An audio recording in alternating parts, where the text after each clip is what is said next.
What happens when a late-night comedian invites a political firebrand into his house of jokes? What happens when she refuses to play by his rules and calls him out on his own stage? This isn't just another talk show dust-up. This is the night Candace Owens walked onto Jimmy Kimmel Live and didn't walk off by choice. Before we begin, hit that subscribe button and drop a comment below. Do you think political voices like Candace should be invited onto entertainment shows? Or is it always a trap? Let's dive into the train wreck you were never supposed to see. It started with a single booking email, the kind that most publicists either ignore or frame. Candace Owens was being formally invited onto Jimmy Kimmel Live. The pitch? A balanced discussion about her new book and her rise as one of the most recognizable conservative voices in modern media. Her team was skeptical from the start. Kimmel wasn't exactly known for playing nice with guests outside his ideological bubble. Over the years, he'd sparred with politicians, clowned right-leaning celebrities, and cultivated a reputation as the conscience of late night, at least in the eyes of the mainstream. But Candace wasn't new to this. She'd walked into more hostile rooms than friendly ones, and she wasn't afraid of Jimmy Kimmel. Still, there were terms. Her team made sure of that. The appearance would be centered around her book tour, no cheap shots about her personal life, no edited ambushes, no gotcha moments disguised as jokes. Kimmel's producers agreed on paper. They even emphasized that Jimmy wanted to have a real conversation, not a caricature. But Candace knew better. Behind every invitation from a talk show like Kimmel's is an unspoken expectation. Be entertaining, be controversial, and if you're the ideological outlier, know your place. So when the press release went out, Candace Owens to appear live Thursday night, the internet erupted. On Twitter, left-leaning influencers accused Kimmel of platforming hate. Right-leaning voices warned Candace not to walk into the lion's den. Reddit threads lit up like wildfire. And still, she accepted. In the Jimmy Kimmel Live offices, the tone was different. The writers were practically salivating. One producer called the upcoming taping ratings gold. Another openly joked, "We'll either make her look crazy or she'll cancel. Either way, we win." But one senior segment producer wasn't laughing. "She's smarter than they think," he said quietly, reviewing her past appearances on other shows. "If we push too hard, it's going to backfire, and we're going to look like the bullies." His warning was ignored. The plan was already in motion. Writers were reworking segments, cue cards were being edited, the warm-up comedian was instructed to prime the audience with extra sarcasm before Candace came out. The stage was being set not for conversation, but for a confrontation. And backstage, the energy was shifting. Even the makeup artist who prepped Jimmy that night noticed it. "You look like you're about to start a fight," she joked. Jimmy just smiled, tight, rehearsed, and a little too wide. "Not a fight," he said. "A reckoning." The black SUV pulled up to the side entrance of the El Capitan Theater just after 4 p.m. Candace Owens stepped out in a cream-colored blazer and black slacks, not flashy, not muted. Controlled. She wasn't here to charm. She was here to be seen, heard, and to leave intact. Her assistant trailed close behind, clipboard in hand, already fielding questions from a nervous segment producer who met them at the curb. "We're thrilled to have you," he said too quickly, too loudly. Candace gave a polite nod but said nothing. She had already clocked the energy in the building. Tight smiles, hushed voices, that unmistakable pre-taping tension when something risky was about to go down. They walked past a bank of crew members near the loading dock, most of whom paused to glance at her, then back at each other. One whispered something into his headset mic. She heard the word Kimmel, followed by briefing. Inside the green room, it was colder than expected, physically and otherwise. The temperature was dialed down, a trick often used to keep guests alert and uncomfortable. Candace noticed. "Subtle," she said, sitting down and removing her heels to massage one foot. Her assistant handed her a marked-up copy of the agreed talking points. 3 segments, 1 commercial break, 1 promo about her book, and an optional audience Q&A if time permitted. They both knew none of it would go to plan. A production assistant popped in to offer tea. Candace asked for water. When the assistant left, she said softly to no one in particular, "They're going to try to turn this into a moment." Meanwhile, down the hall, Jimmy Kimmel was finishing final notes with his writers. One of them had suggested rewording a question about Candace's recent comments on race and family structure to make it less prosecutorial. Jimmy had waved it off. "We're not walking on eggshells. If she says wild things, she can answer for them." Another writer offered an alternate phrasing, more diplomatic, less likely to spark an immediate shutdown. "No," Jimmy said. "I want her real reaction, not a rehearsed pivot." The producers gave him the green light. The executive producer, a veteran of dozens of high-profile segments, gave one warning. Don't go too hard in the first block. Let the audience warm to her or warm against her organically, then push. Candace was led through the hallway to the wings of the stage. The band was wrapping up its warm-up set. The applause sign flickered to life. The floor director motioned for her to wait behind the curtain. Jimmy was mid-monologue, joking about celebrity divorces and inflation memes. The audience laughed obediently. Then, without warning, he shifted gears. My next guest is, well, controversial is one word for her. Polarizing is another. But love her or hate her, she's never boring. Please welcome Candace Owens. Polite applause, a few louder claps. Some scattered whoops from back row fans, maybe genuine, maybe sarcastic. Candace stepped out. She didn't wave. She didn't smile broadly. She walked calmly, decisively, and locked eyes with Jimmy from the moment she rounded the corner. He rose from his desk and met her halfway. They shook hands, firm, professional. The applause dwindled faster than usual. The crowd wasn't sure what to expect. And that was exactly the point. They both sat, and the games began. Jimmy leaned forward with that practiced grin, the one millions had seen 1,000 times. "Candace Owens, everyone," he said, gesturing toward her as the applause settled. "You've stirred up a few conversations over the years." Candace matched his tone with her own curated smile. "That's usually what happens when you tell the truth in public." The audience chuckled, but it was a mixed sound, half amusement, half hesitation. Jimmy chuckled too, but his eyes flickered with calculation. He shuffled his note cards but didn't look at them. "Let's talk about your book," he began, as expected. "You say it's about personal responsibility, family structure, and taking back cultural narratives. Some critics say it's just another right-wing culture war grenade disguised as a self-help guide." Candace's smile didn't waver. "Critics say a lot of things, usually after reading a headline and not the book." Jimmy nodded, pretending to concede the point. "Fair enough. But when you call modern feminism a mental illness dressed up as empowerment, do you really think that's a fair or helpful contribution to national discourse?" The temperature dropped. That was faster than expected. Even Candace noted it. "I think the idea that tearing down men and motherhood has made women happier is a lie," she said calmly. "And I'm not here to flatter false narratives just to stay invited to cocktail parties." A few in the audience clapped. A few booed. Jimmy raised an eyebrow and smiled like watching a bird flinch. "Okay, cocktail parties are out. What about vaccines, climate change, racial injustice? How many more consensus issues are you going to call propaganda before people stop listening altogether?" Candace let the silence sit for a second. Then she said, "It's not my job to repeat what's popular. It's my job to say what I believe is true, even if it makes people like you uncomfortable." That landed like a rock through a window. Jimmy's smile twitched.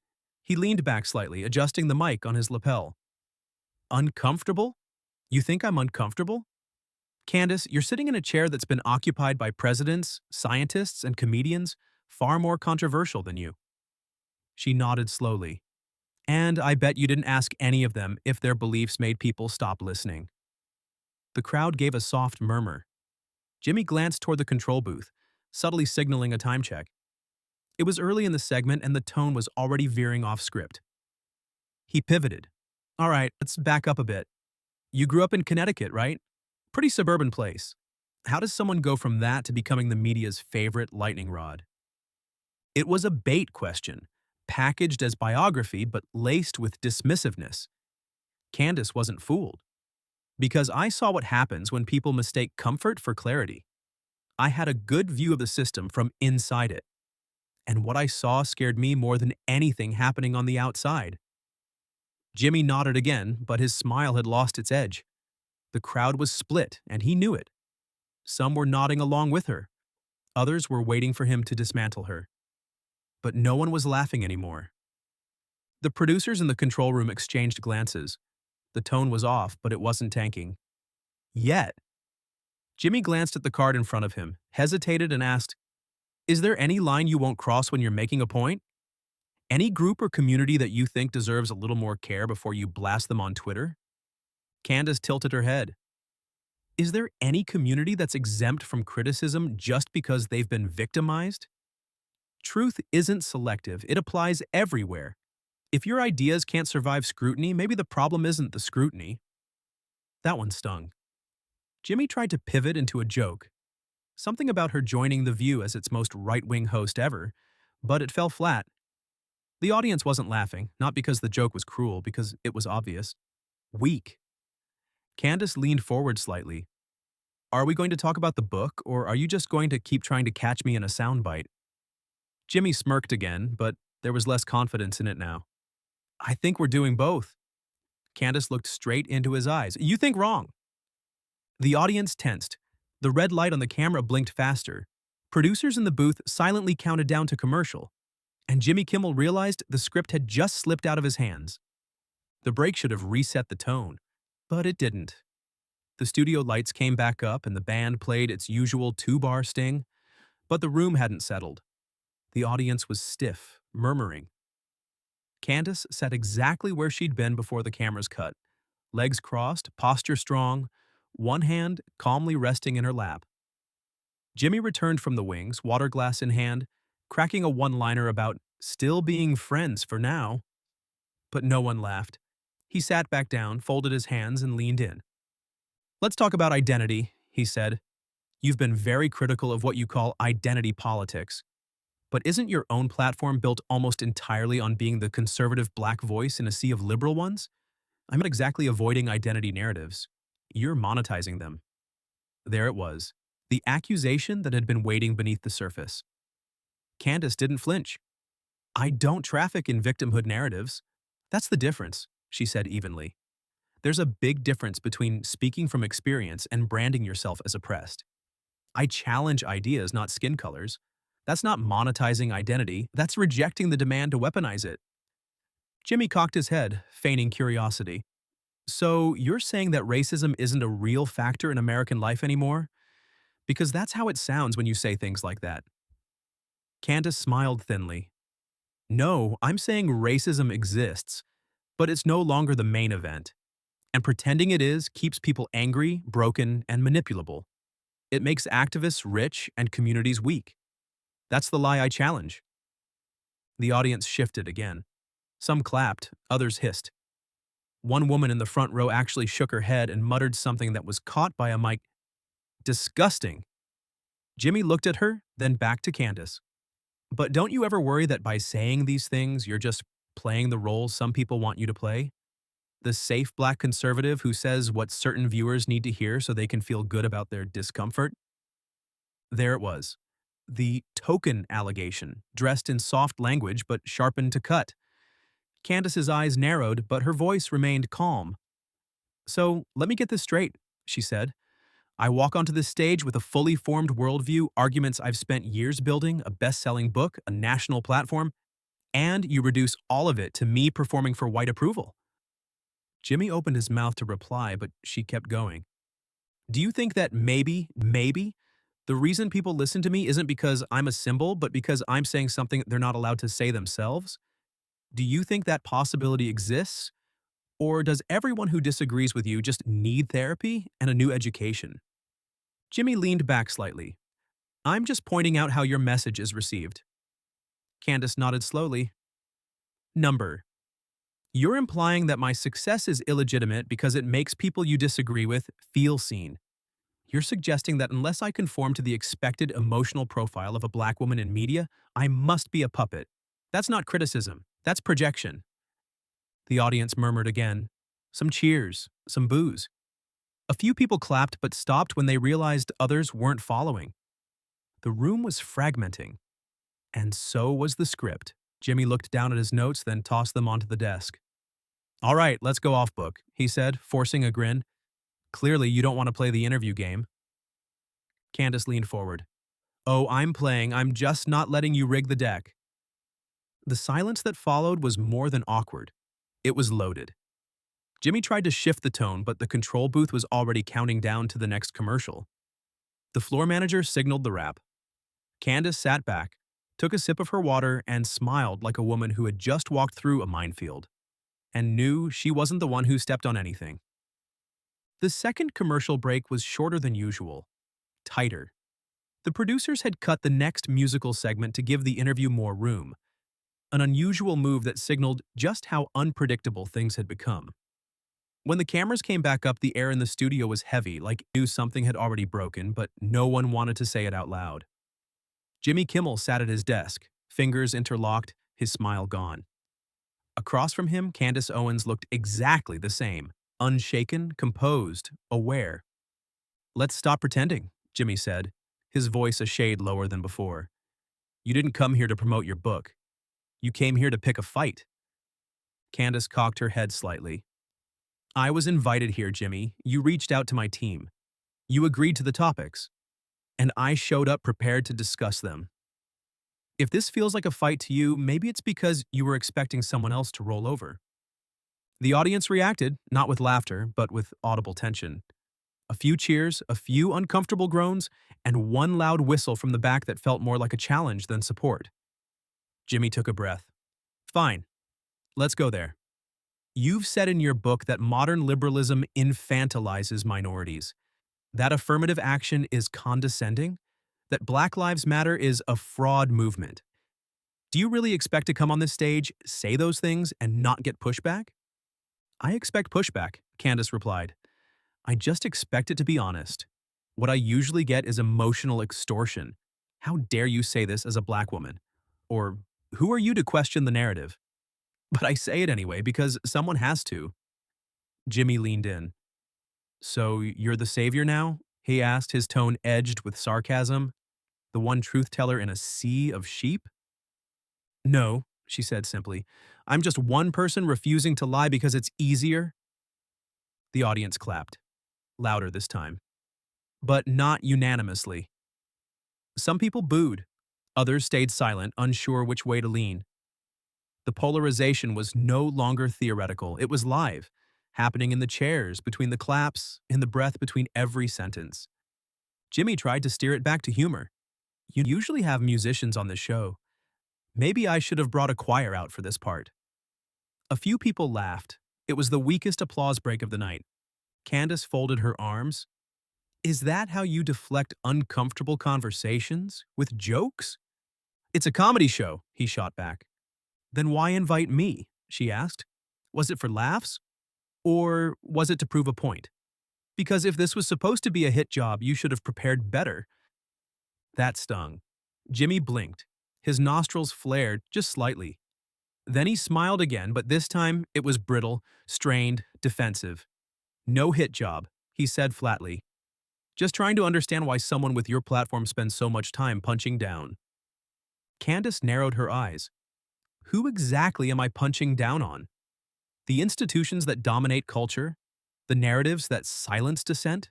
The multi-billion-dollar industries built on outrage? Those aren't underdogs, Jimmy. Those are empires. And I'm not interested in flattering empires. The crowd stirred again. A man in the third row stood up and yelled, "Let her talk!" Someone near the front turned and snapped back, "She's already talking too much." Security motioned both to sit. Jimmy glanced toward the producer's booth, his signal subtle but urgent. The studio was slipping, fast. Candace didn't move, didn't blink. She was locked in now, no longer the guest, no longer the talking point. She was the center of the storm, and she wasn't backing down. As soon as the third segment cut to commercial, the studio fell into controlled chaos. The music cue played, but it couldn't mask the whispers, the darting eyes, the frantic gestures from the crew. The control booth lit up with overlapping voices, two producers arguing over whether to cut the next segment entirely, one yelling into a headset, "Do not take your eyes off the floor. She is not going off script."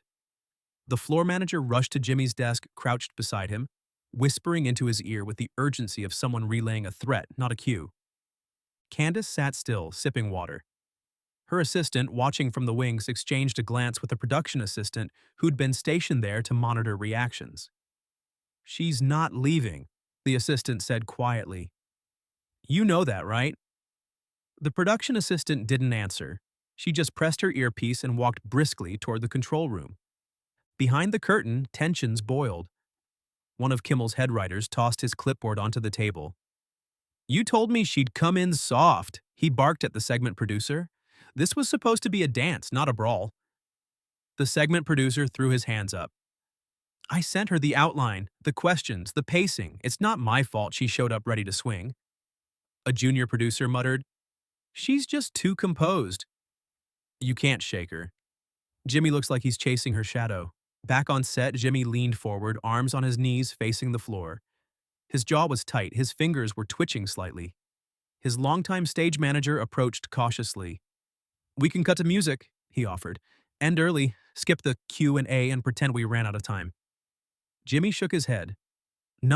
I'm finishing this." In the hallway, two security guards had taken quiet positions near the side doors. Not because Candace posed any threat, but because the energy in the audience was becoming unpredictable. Small arguments had already broken out between attendees. People had arrived expecting a headline-grabbing conversation. They were now watching a political skirmish veer into something personal, something unraveling. Some were thrilled, some were disgusted, no one was bored. Candace's assistant checked her phone. Twitter was already buzzing. Clips from the second segment were trending, cut and posted by people in the audience with captions like, "Candace just fried Kimmel live," and "Jimmy thought this was a game." The hashtag number sign Owens on Kimmel was climbing the sidebar before the show had even finished taping. Backstage, Oprah's name came up in a producer's rant. "You remember when she hosted controversial guests? She kept it classy. Jimmy's trying to score points, not lead a conversation." Another producer chimed in, "The problem isn't her. The problem is he didn't expect her to win the room." The final minute of commercial time ticked down. The stage lights dimmed slightly to signal standby. Jimmy sat up straight, cracked his knuckles once, and placed his hands back on the desk. A stagehand replaced his water. Another readjusted Candace's mic and whispered, "We're going back in. Expect anything." Candace simply said, "I always do." The countdown hit 5, then 4. The applause sign blinked. The audience, now split into two emotional camps, began to clap. Slowly, warily. The lights flared. The band hit the cue. The red light turned on, and so did the fuse. When the show returned from commercial, the mood wasn't just tense, it was charged. The applause was clipped, uneven. People were clapping because they were told to, not because they felt like it. The band's upbeat transition felt fake against the static in the air. Jimmy forced a grin, but it didn't touch his eyes. Candace sat calm, still and deliberate. She didn't adjust her posture. She didn't sip her water. She didn't blink more than necessary. Jimmy cleared his throat. "Welcome back. We're here with Candace Owens, who's made a career out of shaking things up and upsetting just about everyone, sometimes even her own audience." Candace smiled. "When everyone's mad at you, you're probably getting close to the truth." That wasn't the line Jimmy was hoping for. He tried to pivot. "Look, I think people are just confused. One week you're advocating for traditional family values.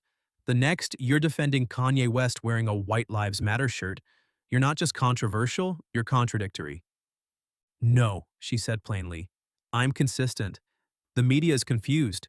They're used to people who follow scripts. I don't." Jimmy leaned in slightly, voice edged with sarcasm. "And how exactly is promoting someone like Kanye, who's compared himself to Hitler, a form of consistency?" Candace's voice stayed level. "Kanye is an artist, a chaotic one.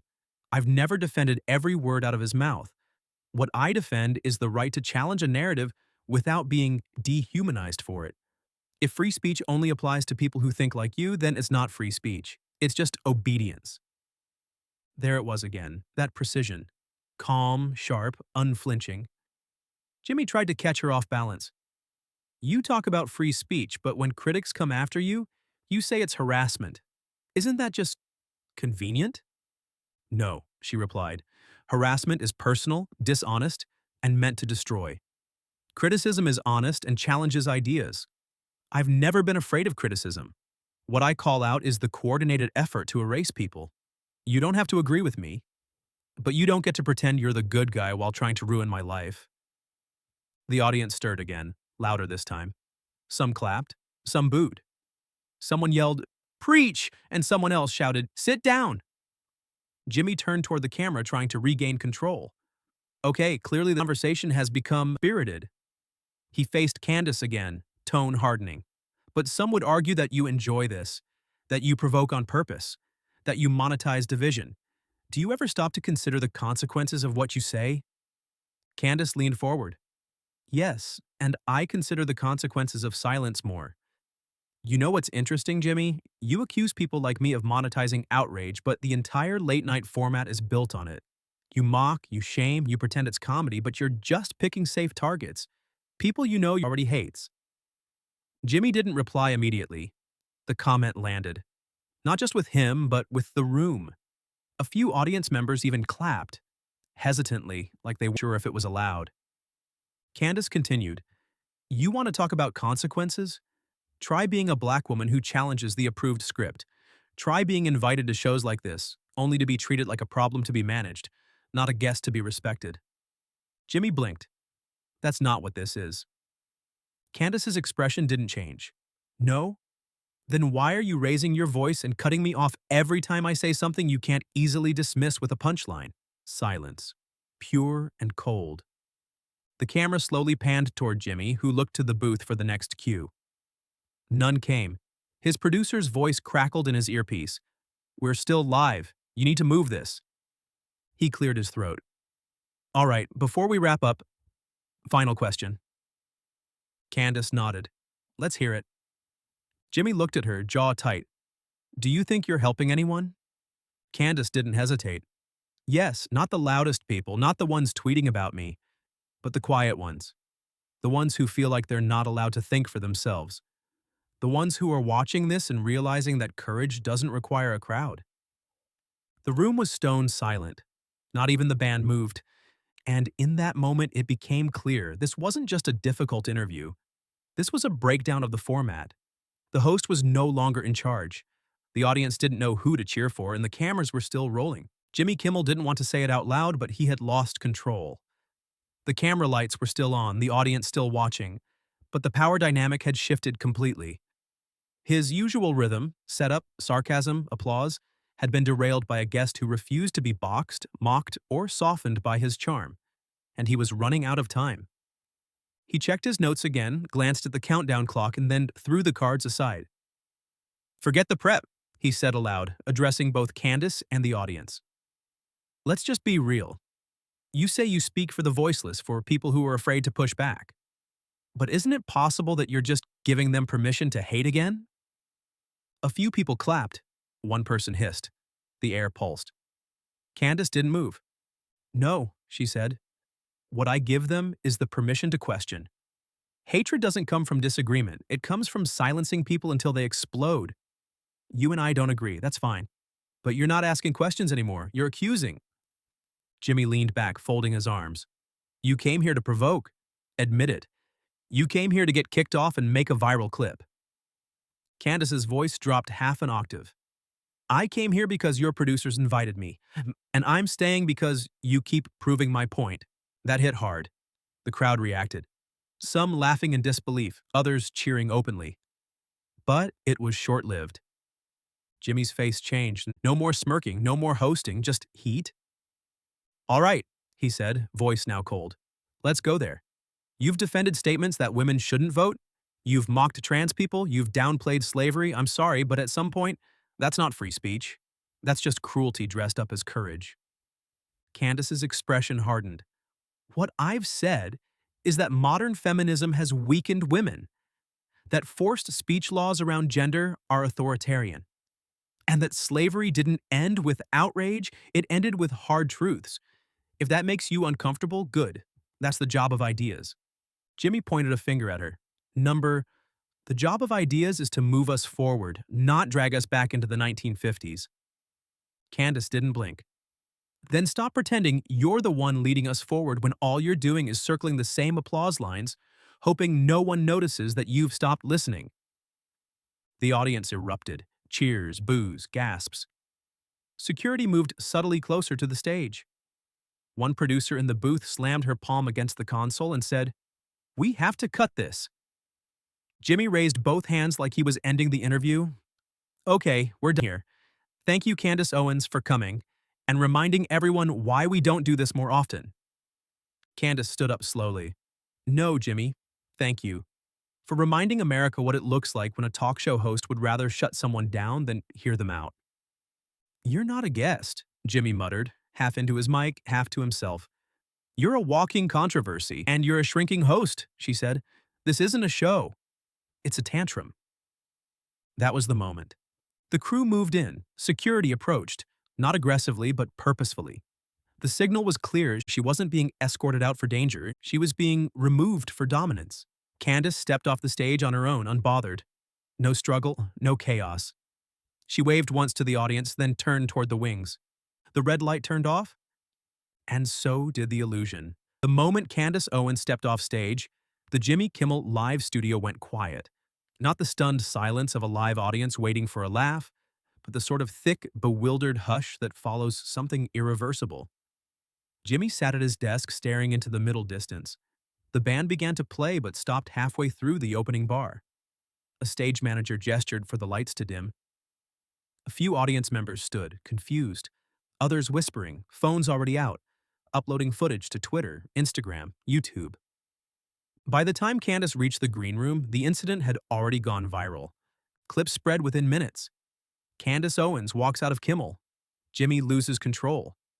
Late night implosion live. Hashtags ignited. Owens vs. Kimmel. She did not flinch. Yet talk show meltdown. Within an hour, Fox News had a segment queued. By morning, MSNBC had one too. Conservative influencers called it a takedown. Liberal pundits called it a stunt. The entertainment media called it the night the talk show formula cracked. Backstage, the atmosphere was electric and fractured. Jimmy, visibly flushed, walked briskly past his staff into the producer's hallway. He didn't say much. One of his head writers tried to debrief, but he waved it off. "She came to fight," he said flatly, pacing. "We handed her the sword." The executive producer pulled him aside. "We need a statement, tonight, before she controls the whole narrative." Jimmy hesitated. "If I issue a statement, I lose. If I stay quiet, I look weak." The producer looked at him for a long moment. "You already look weak. Now you have to look strategic." Candace, meanwhile, was calm. Her team moved with calculated precision. A statement was prepared before she even got into the car. "I appeared on Jimmy Kimmel Live at their request, under the agreement that we'd have an honest conversation. Instead, I was shouted over, reduced to a caricature, and ultimately removed for refusing to play along. America saw it. They'll decide for themselves." She posted it on X, formerly Twitter, along with a clipped 90-second video of the most heated exchange. In the first hour, it had 3 million views. That same night, conservative talk shows ran segments calling her fearless, unshakable, the woman who faced the lion and didn't blink. Left-leaning commentators fired back, calling her a professional provocateur who exploits outrage for attention. But no one on either side could deny one thing. She had controlled the room. And more importantly, she had controlled the exit. Kimmel's team released their official statement before sunrise. Jimmy Kimmel Live has always welcomed a wide range of voices. Our conversation with Candace Owens was passionate, difficult, and unfortunately ended earlier than expected. We remain committed to open dialogue, even when it's uncomfortable. But it didn't land. The comment section filled with clips disproving the tone of neutrality. Candace responded simply, "Uncomfortable isn't the problem. Dishonest is." The story made national news. Network executives called emergency meetings. The following night's show aired with a noticeable chill. The audience was smaller, Jimmy's monologue shorter. There was no mention of Candace, no recap, just a few vague references to controversial conversations and tough guests. But outside the studio, the conversation was just beginning. Other talk show hosts began distancing themselves. An unnamed senior producer at The Late Show reportedly said, "We're rethinking how we handle cross-ideological guests. You can't bring someone like that on and play the same old game." One prominent anchor said privately, "Kimmel underestimated her. He thought he was in control because he had the chair and the applause sign, but he forgot. She didn't come for approval.